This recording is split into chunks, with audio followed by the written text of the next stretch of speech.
All right, you guys, welcome to another episode of the Knucklehead Chronicles podcast. It is your boy Terry, man. It has been a minute, and I need to be more consistent with these. I'm not sure what's going on, but life has really been life, and so we're going to get into it. So you guys just hang tight. Welcome to another episode of the Knucklehead Chronicles podcast. This podcast was designed to let you know that you aren't the only one that took forever to get it together. So the rabbit hole that you have stumbled down will hopefully help you understand that just when you think it's over, it's only the beginning. Just because you were dealt a bad hand doesn't mean you have to keep it. Welcome to the Knucklehead Chronicles podcast.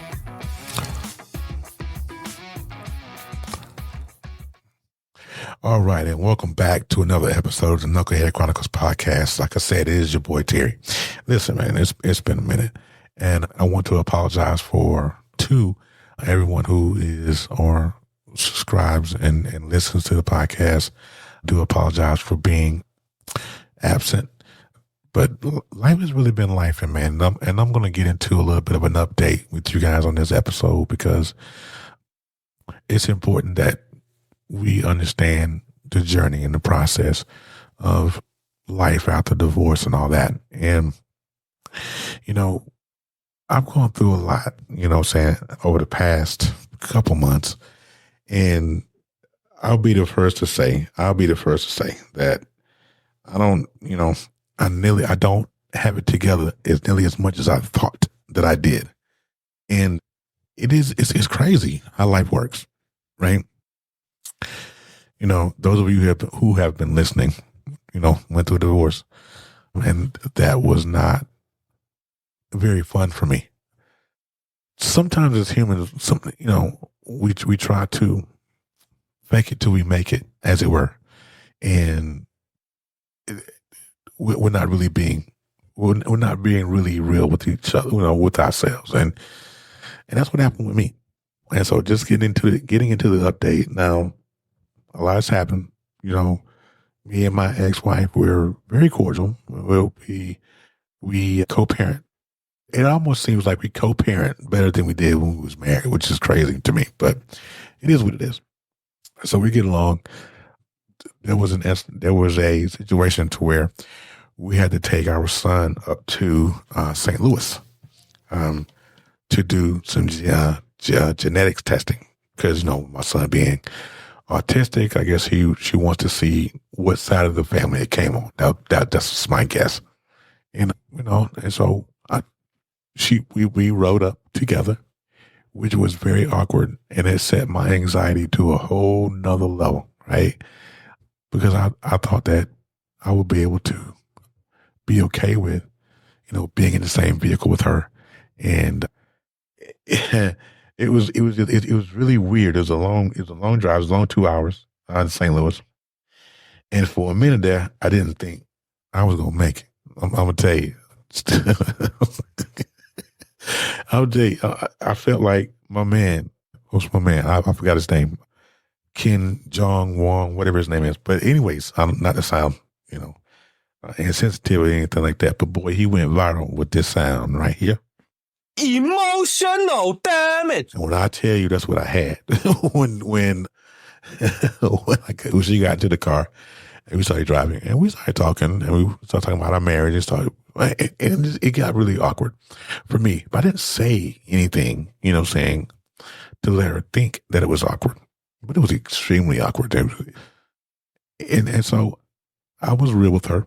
I made some comments to her, and I guess it made her uncomfortable because things I was saying to her, because I had to be real with it. I had to be real with the situation. And the situation is simply that I still carry feelings. And I think that I wish that I had her mentality. Her mentality is, okay, you had your time. It's over. Saying, move along. Don't bring your nonsense or your feelings to me because I don't want to hear them. And I don't have that. I'm not built that way, but she is. And I commend her for that because that's kind of who she is. But for me, it was tough because I wanted to let her know how I felt.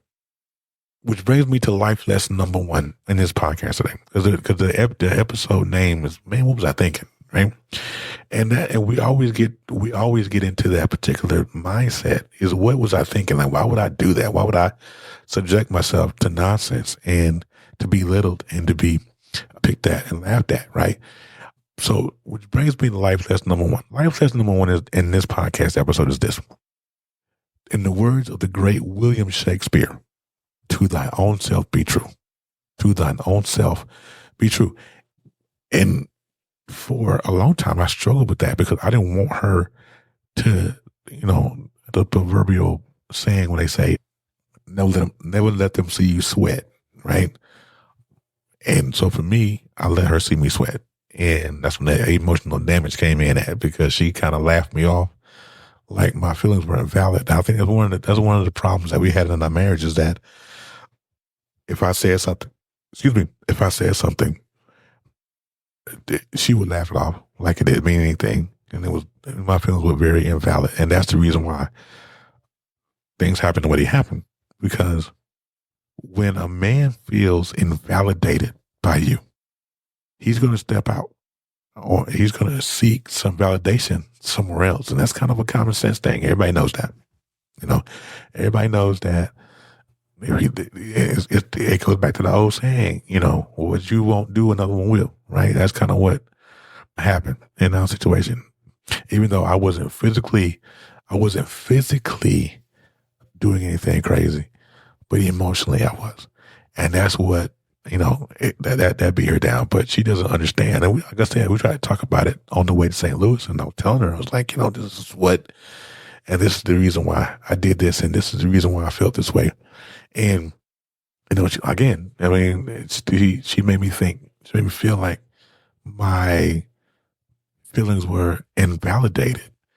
Ladies and gentlemen that listen to this podcast, man, if you have a significant other, do not, life lesson number 2, do not make them feel invalidated. Because if you do, I can promise you the end result you will not like. You will not like it. It's not going to feel good. And what I realize in this journey that I'm taking right now is that I still miss that woman. And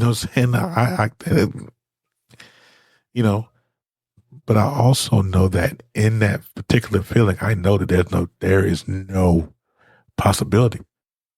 But knowing it and walking in it are two different things. You know what I'm saying? I know that she doesn't want me. I know that, right?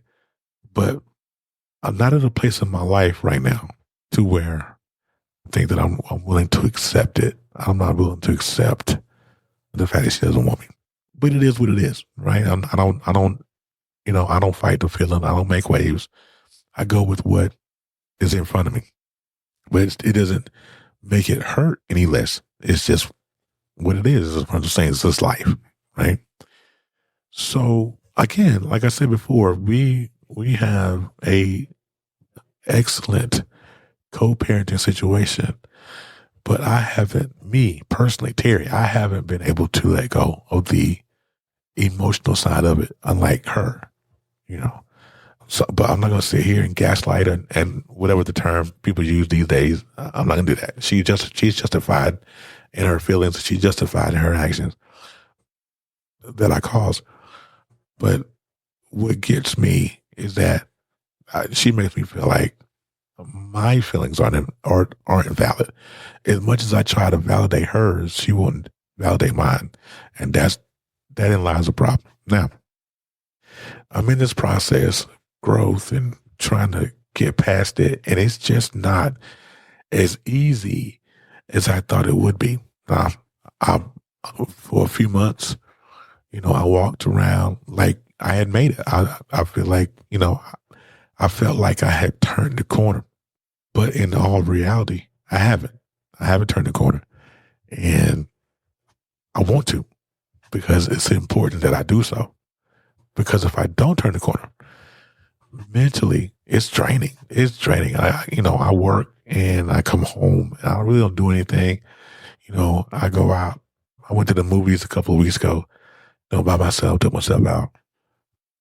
And, sitting at a table by yourself when for years you had someone else across the table from you, it was pointless. I think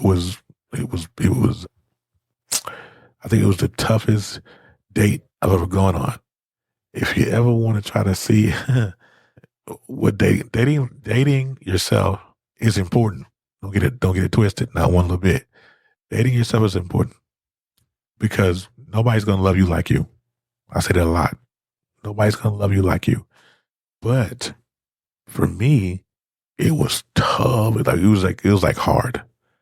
What I realized too is that a lot of things, even though I thought I turned the corner and I thought I made it through, but I realized that a lot of the things that, like, for example, I live in a small town. And I live about 30 minutes away from my ex and my son. And we have a visitation to where she drops him off to me on Friday nights and I take him back home on Sunday evening.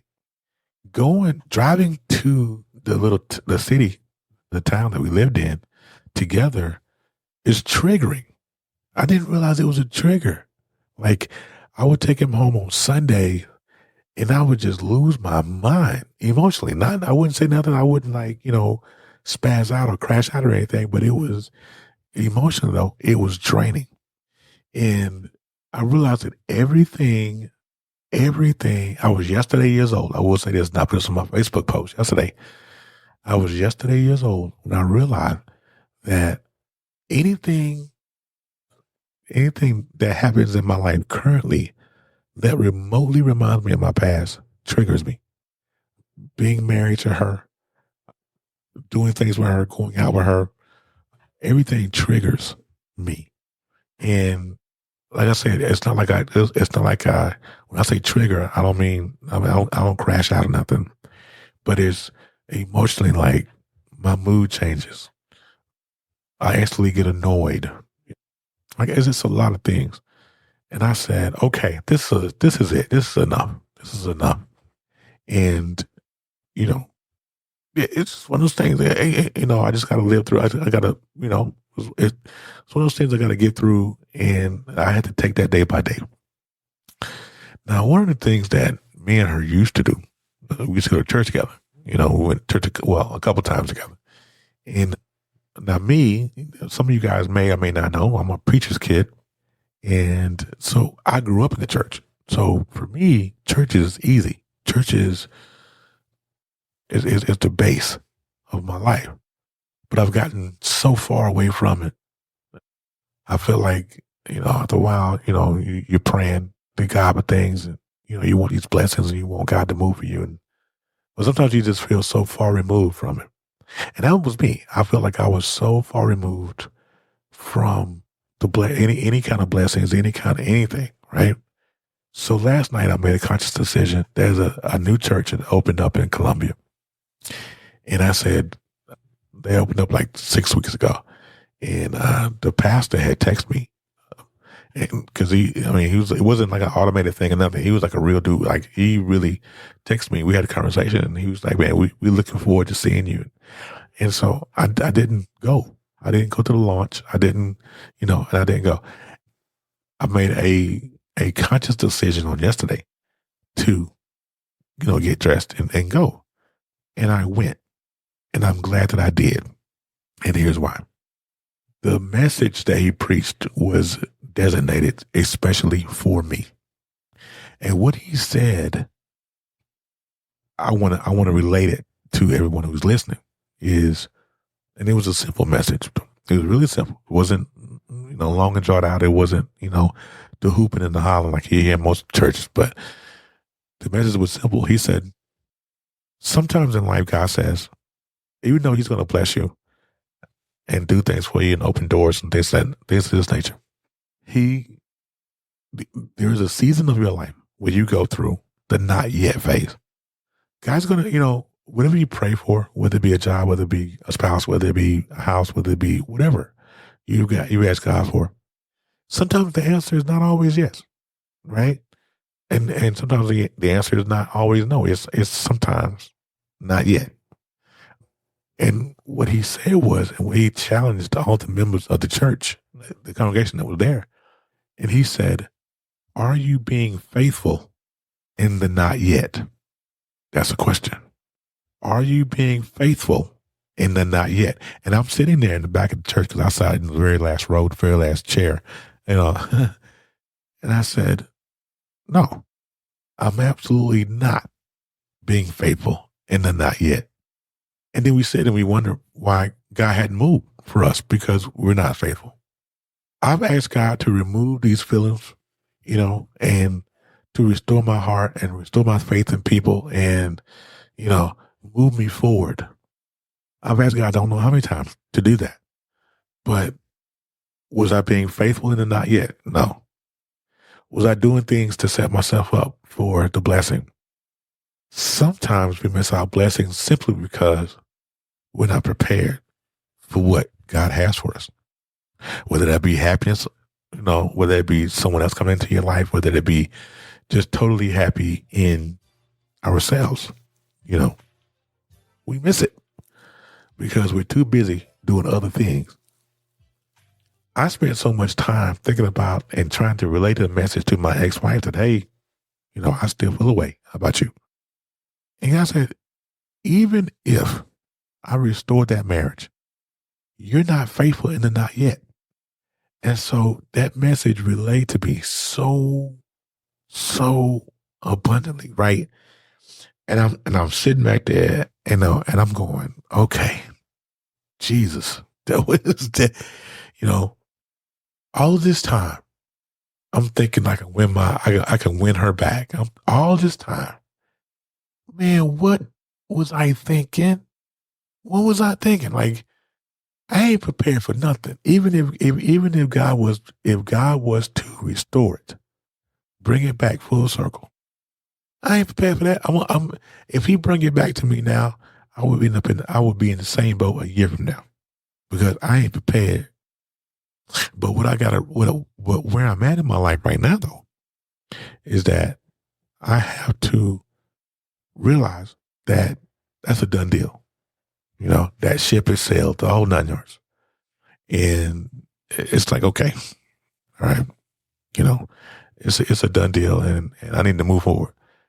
So I have to prepare myself in the not yet, where I got to get my affairs in order financially, emotionally, get my affairs in order because whatever blessing that God that is going to bestow upon my life, I have to be ready for it. And that's the message that I want to send to you and everybody who's listening, is that you have to be prepared for whatever it is that God is going to bless you with.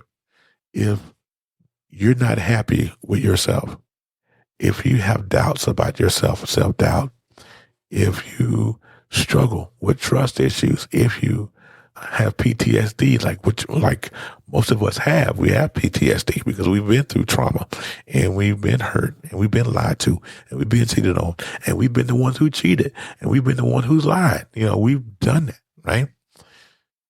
But what I believe the message should be, let's get back to the basics. Even with everything that I've gone through in my life, even through the things that I've gone through in the last few months, God said, okay, I'm going to give you something else. I am going to bless you with something else, but not until you are prepared or getting ready in the not yet. The not yet season is not fun. It's not fun. And it's uncomfortable. And it gives you self-doubt. And it gives you anxiety. And it makes you feel a certain way. And it angers you. And you get, and you go through it and you get mad at the people that hurt you. But what we have to do is learn how to love ourselves, take ourselves out, set your table.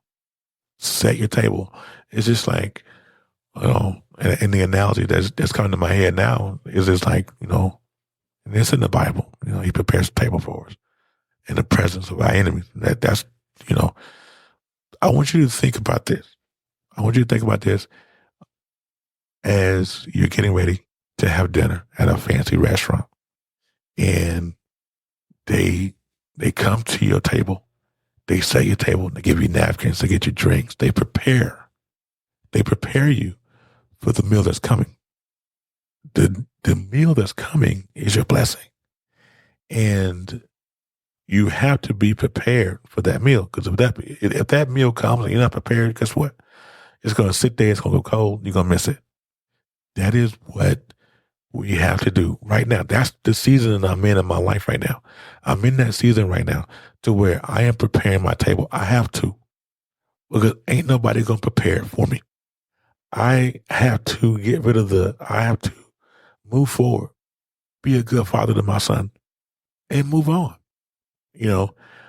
I've said it 1,000 times, and that's the desire. The desire is to be a good father, to be a good man, to make sure that all of my affairs are in order. Because if, just like the pastor said yesterday, he's not going to bless you with the big things if you're not faithful with the small. And that's me. And I know that's a simple message. It's simple. You probably heard it before 1,000 times before. Especially if you're a churchgoer, if you've heard it. And for me, though, I haven't been to church in, almost 2 years. And to hear that message yesterday really touched my spirit. And that is the message that I want to relay. Stop doing stuff you ain't got no business. That's what I got to do. I got to stop doing stuff I got no business. Trying to dip my foot on my toe back into the dating pool. That thing, listen, dating after 45 is not for the faint of heart. It's not for the weak, I promise. You have to be prepared to date in this society at the age of 40. I'm 49. So dating after 45 is something. And God is saying, or God is telling me, I ain't gonna tell you to do that. You ain't got time for that. You need to be patient, prepare yourself. And the reason why it's so prevalent in my life now is that for years, I have spent my life trying to do it for everybody else. And when people don't reciprocate what you do, it's a problem. Then you feel pissed on. You feel shamed. You feel a lot of things. When you think that you're doing the most and people don't reciprocate, that's hard, right? So whatever it is that you're doing, whatever you're going through right now, you have to fix it. You have to fix it to where it's good enough for you, because it's never going to be good enough for anybody else. It's got to be good enough for you, right? You have to love you. Like I said before, like I said at the middle of this podcast, is that ain't nobody going to love you like you. Ain't nobody going to give it to you like you. You understand? So it is prevalent. It's going to behoove everybody that's listening to this podcast right now, that whatever you're going through, if it's falling short somewhere, look in the mirror. This is for me, and not just for y'all. This is for me too. If you're falling short somewhere, it's you. Look in the mirror. Love you. Get back to you. Get back to the basics. Love you. If you desire to start a business, do it. If you desire to move, do that. And I was trying to do that. I was trying to move out of the little city that I was in. And everywhere I turned, no. You wanna know why? I was not faithful in the not yet. So the finances ain't where they need to be. So God's not going to bless me with an apartment someplace and I can't stay off TikTok. I'm not faithful. You know what I'm saying? So it's important. That's the message for today, right? Or for tonight, rather. It's nighttime where I'm at. Get back to the basics. Get back to loving you. Stop having that mindset of, man, what was I thinking? Don't try to think about stuff after you do it. And then you have to ask yourself, what in the tarnation was I thinking? Because I'm going to tell you what you're going to end up with if you continue to do that. Emotional damage. So get out of that, right? Find out what makes you happy. Not nobody else. What makes you happy? Me being on this podcast right now makes me happy. Me sitting behind this mic makes me happy, right? You don't go through life saying, what if or whatever. I mean, because you only get one shot at this thing called life. You get one shot. Let those people go. I said this 1,000 times in 1,000 different other podcasts. Let those people go. My ex-wife, she's my ex-wife. That's what that is. That's the reality I'm living in. It ain't easy, but that's what it is, right? So we have to do what we have to do, right? So with that being said, I want to let every person that listens to this podcast know that I love you from the bottom. You understand? I love you from the bottom. And no one can take that from you or me. I want you guys to have a great time. Love yourself. Get back to that. That's fun. Getting to know you again is fun. It really is. So get back to doing that. Get back to loving you. And then because loving you will make it easier for someone else to love you. That goes for me too. That's my word for me. But you guys have a great rest of your night, evening, weekend, week, all that. And we'll see you on the next episode.